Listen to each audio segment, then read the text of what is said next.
dari COVID-19 ya. Begitu Pak Andi? Iya. Ya, alhamdulillah. Ya, alhamdulillah. Ya, saya juga dapat kabar Pak Andi diisolasi selama lebih kurangnya 16 hari ya. Nah, boleh minta tolong diceritakan Pak Andi kepada teman-teman semua yang sekarang menonton siaran ini, ya bagaimana cerita yang mungkin bisa menginspirasi kita semua. Assalamualaikum warahmatullahi wabarakatuh. Semua sahabat-sahabat di pengajian tempat Ustaz Nasrullah. Ya, jadi saya itu kalau mau sedikit ke belakang mereview sebetulnya tanggal 25 bulan 3 saya sempat muntaber dan panas sehingga saya dilarikan ke rumah sakit ke Silom dan saya berada di situ selama 3 hari. Jadi saya keluar tanggal 28, saya kembali ke apartemen. Ya. Kemudian waktu berjalan, saya rasanya tidak pernah berhubungan sama siapapun. Karena saya tinggal sama istri, kemudian ada asisten kami dengan anaknya, dan satu supir. Saya melakukan inisiatif sendiri untuk bisa mengetahui, karena saya sangat sadar saya punya penyakit yang rentan dengan berbagai virus ataupun bakteri. Sehingga saya melakukan swab test di Wahidin. Ya. Kalau swab test, hasilnya keesokan harinya saya dinyatakan positif. Allah. Jadi, sehingga saya dapat kabarnya itu sekitar jam 5:15 via telepon oleh Dokter Arif sama Dokter Faisal, kemudian konsultasi. Beliau menyarankan untuk saya masuk isolasi dulu di rumah sakit. Saya bilang, oke, kalau memang itu kalau itu memang yang terbaik, ya saya akan lakukan. Tapi saya bilang, saya nanti habis maghrib baru saya mau keluar. Ya nggak apa-apa katanya, mereka juga lagi urus persiapan.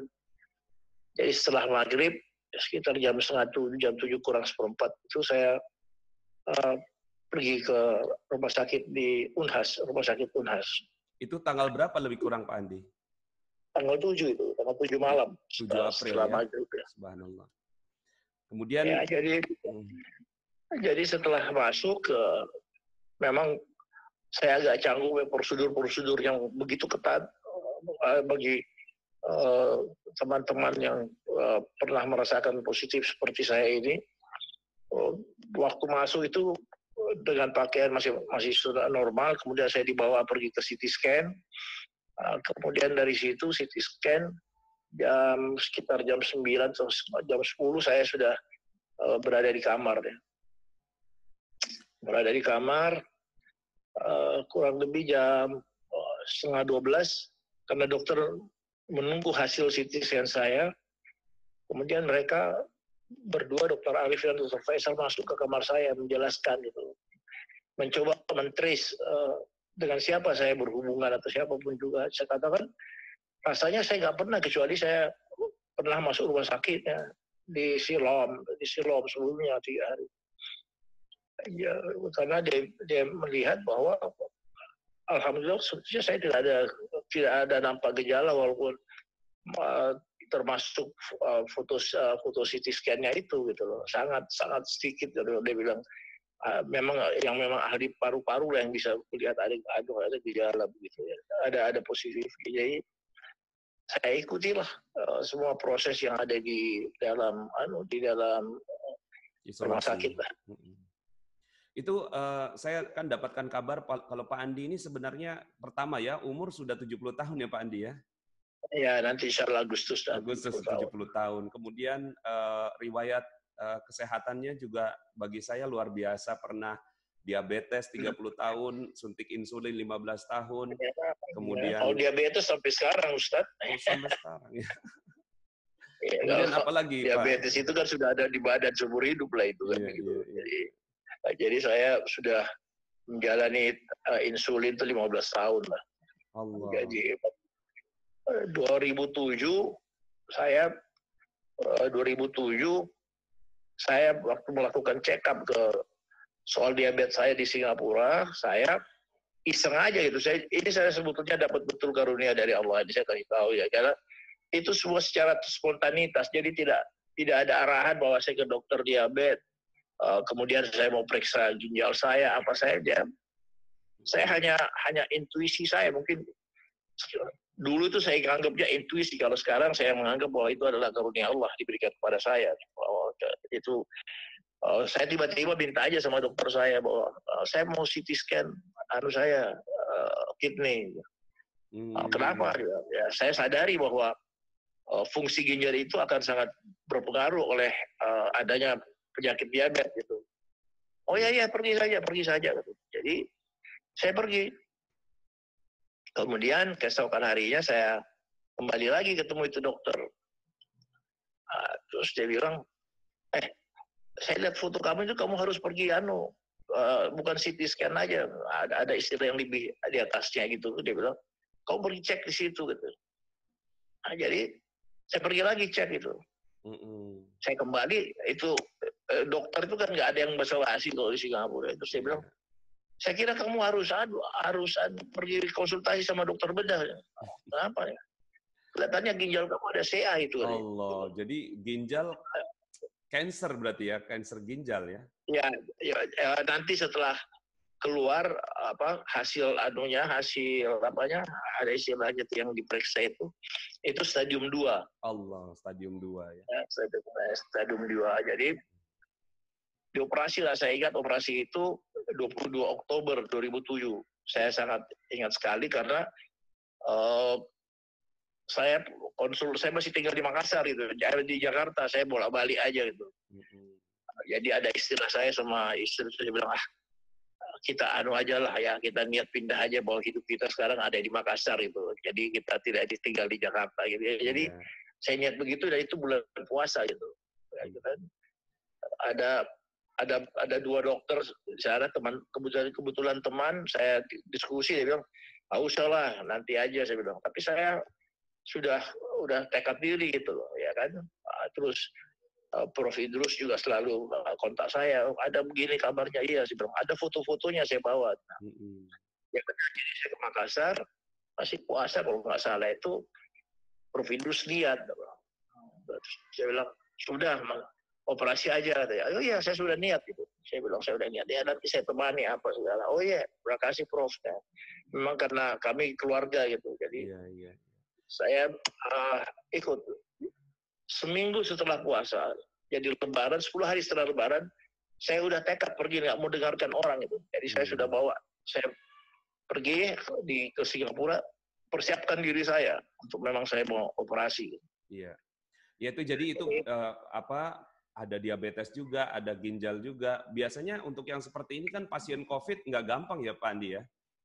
Untuk katanya ya. Nah, kemudian apa yang dirasakan? Karena saya ini kan rentan. Saya ada lagi sebetulnya itu ada namanya yang sekarang itu agak saya jaga. Memang saya rawan di perut karena saya ada penyakit saya itu namanya diverticular disease.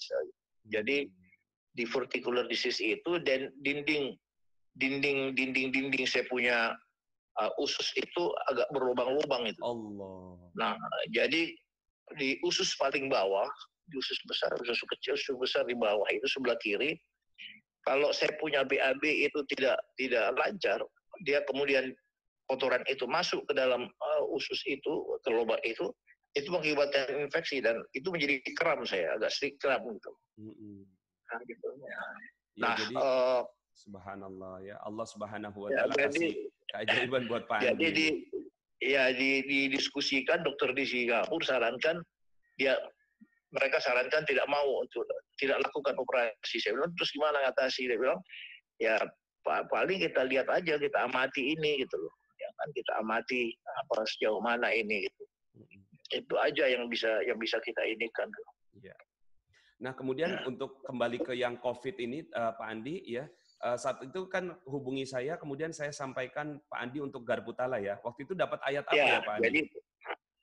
Jadi saya itu ada sih, saya lupa terakhirnya itu.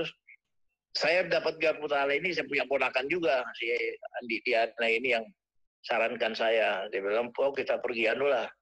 diskusi sama Ustadz Nasrullah, ada metode garpu tala yang dilakukan. Oh iya, saya mau, tentu saya mau. Dan semua ini kan kita buat kebaikan. Dan saya sangat menyadari, pertama kali waktu saya diberitahu, ya saya katakan ini adalah sebuah ya karunia Allah berikan kepada saya untuk bisa lebih mendekat kepada Dia, dan aku yakin bahwa itu saya akan kembalikan kepada Allah. Itu pertama kali saya ketemu, saya dapatkan. Saya masuk rumah sakit hari kedua, ponakan saya Diana telepon saya bicara gini, terus saya kontak sama Ustadz Nasrullah.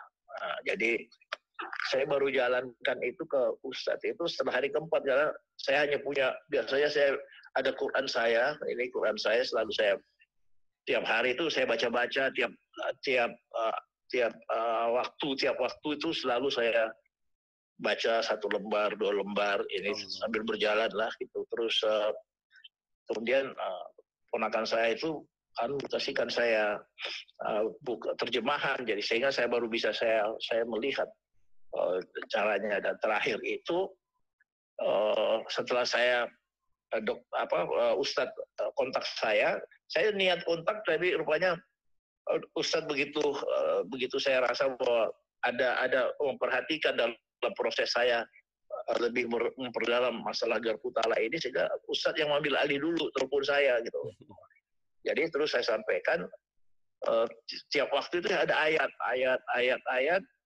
Kemudian saya sendiri, hati saya terus bilang tuh, ini ayat anunya Nabi Musa, bukan secara spesifik ayat itu, tetapi sebuah kisah dari Nabi Musa gitu bersama kaumnya. Yeah. Nah, disitulah terus Ustadz Nasrullah berikan ayat kepada saya untuk saya amalkan, ya kan? Yeah.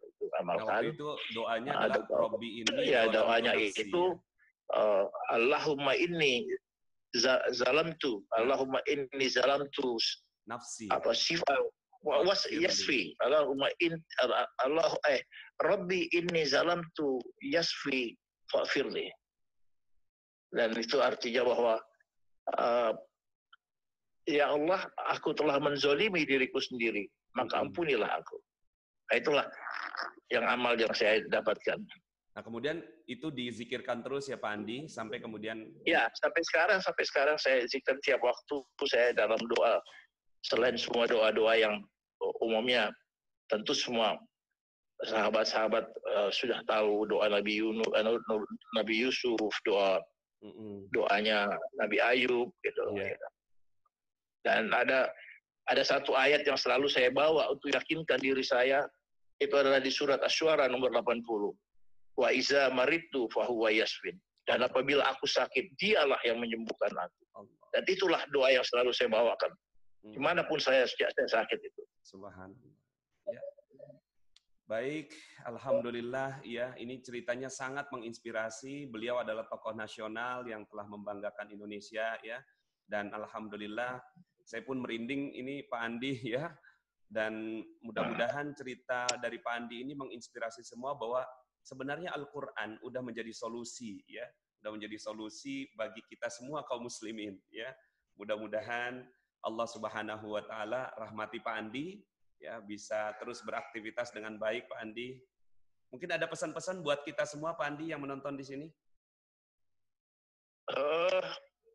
Saya dalam sakit ini dari sejak 2007 itu, setelah saya divonis untuk waktu ginjal saya diambil satu, saya sudah berkeyakinan itu bahwa Allah memberi petunjuk kepada saya untuk saya kembali kepada Dia gitu. Mungkin orang sakit mengeluh, saya sakit, saya berterima kasih kepada Allah, ingatkan saya. Itu pun sampai detik waktu saya mau dicuci darah pertama, itu pun saya sampaikan bahwa saya terima kasih. Barang ini melekat di badan saya untuk selalu mengingatkan bahwa hidup mati itu sangat bergantung kepada alat pencuci darah saya ini. Jadi itulah motivasi saya untuk selalu mendekatkan diri kepada Allah. Nah, itu saya terbiasa. Sudah terbiasa baca Quran lah, selembar 2 lembar ya. Itulah semua kisah dari semua sakit yang saya alami, dan saya tidak berjalan. Saya mendapatkan karunia dari Allah. Allah. Baik, Masya Allah. Ya, teman-teman, ya, kita doakan Pak Andi, ya, kita bacakan Al-Fatihah. Buat Pak Andi ini ada lebih kurang 750 orang, Pak Andi, mendoakan Pak Andi, ya. Kita bacakan Al-Fatihah. Semoga kepada Allah semuanya. Semoga Pak Andi dimudahkan oleh Allah Subhanahu wa taala menjalani sisa kehidupan menjadi kehidupan yang barokah. Semua juga anak keturunannya mudah-mudahan jadikan anak-anak yang soleh-solehah. Ala hadhihi niyya wa kulli niyatin shalih. Al-Fatihah. A'udzubillahi minasyaitonir rajim. Bismillahirrahmanirrahim. Alhamdulillahirabbil alamin. Arrahmanirrahim. Maliki yaumiddin. Iyyaka na'budu wa iyyaka nasta'in.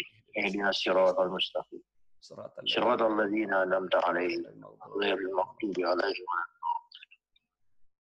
Amin amin ya rabbal alamin. Pak Andi, terima kasih banyak. Terima kasih banyak. Ya, sampai jumpa lagi. Nanti saya kontak lagi Pak Andi. Saya melanjutkan pengajian saya dulu. Ya. Allah. Waalaikumsalam warahmatullahi wabarakatuh. Masya Allah. Bagi kita yang mungkin ngerasanya aman dari kematian, ya, merasanya bahwa kematian itu masih jauh, ya. Tapi buat orang-orang seperti Pak Andi, ya, yang beliau sudah menghadapi ujian kematian demi kematian, ya, diabetes, insulin, ya, kemudian kanker ginjal, cuci darah. Tapi subhanallah, hari ini Pak Andi hadir di pengajian kita kali ini untuk menjadi saksi bahwa sedekat apapun kematian, kalau seandainya Allah belum izinkan, nggak akan terjadi. Jadi tenanglah, ya. Mudah-mudahan video ini bisa menjadi ketenangan buat kita semua bahwa corona hanyalah makhluk Allah yang kecil, tapi ada makhluk Allah, ada makhluk Allah yang mulia namanya manusia, yang semuanya harusnya tunduk, tapi sepatutnya kita melakukan amalan-amalan yang mendekat kepada Allah Subhanahu wa taala. Saya bergetar ketika Pak Andi mengatakan, Pak Nas, saya dapatkan doa ini Pak Nas, ya. Tolong jelaskan pada saya Pak Nas. Rabbi inni zalamtu nafsi faghfirli. Ya Allah, aku telah menzalimi diriku sendiri, maka ampunilah aku. Dan itu yang dizikirkan terus oleh Pak Andi sampai akhirnya alhamdulillah Allah Subhanahu wa taala menetapkan beliau, ya, insyaallah jadi saksi dan bukti bahwa corona ini, ya, bukanlah sebuah hal yang harus betul-betul kita takuti sebegitunya, ya, tapi tetap kita berhati-hati, waspada karena bahayanya tetap ada, tapi kita tidak lagi sedikit pun punya rasa takut sedikit pun. Oke, terima kasih teman-teman, itu adalah sharing dari Pak Andi untuk mengisi keajaiban di pengajian kita.